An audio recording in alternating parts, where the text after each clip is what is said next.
In today's video, I'm going to teach you how to create a CRM with Airtable. We're going to build this using one of Airtable's ready-made templates, so you get a fully functional sales CRM in just a few minutes, and then you can customize it for your own workflow. First, open your browser and go to the Airtable website. If you're not already logged in, go ahead and sign in or create a free account so you can follow along and actually save your work. Once you're in Airtable, look towards the area where you normally create a new base or workspace. There you'll see an option that opens up more tools and resources. Click on that highlighted area to bring up the additional menu.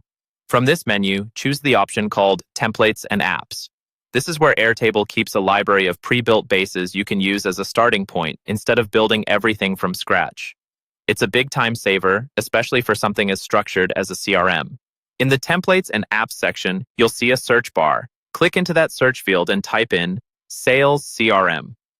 Airtable will now filter the templates and show you ones that match what you're looking for.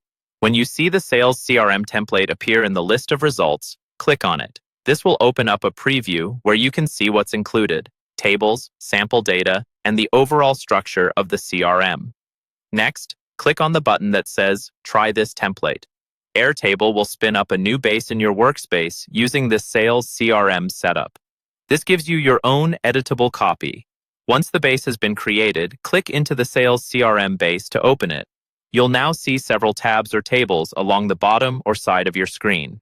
Start by clicking on the Opportunities table. This is where you'll track potential deals in your pipeline, including fields like deal name, value, stage, and close date. Then click on the Interactions table. This table is designed to store notes about calls, emails, and meetings, so you always have a history of what's happened with each opportunity. Next, open the Accounts table. Accounts represent the companies or organizations you're working with. This helps you group multiple contacts and opportunities under a single company. Now look for the Contacts table by clicking on the relevant highlighted tab. Then, click on Contacts. This is where you'll store individual people's details such as name, role, and email. Finally, return to the Opportunities table by clicking on it again. This connects everything together. Opportunities link to accounts and contacts, and interactions log all your communication.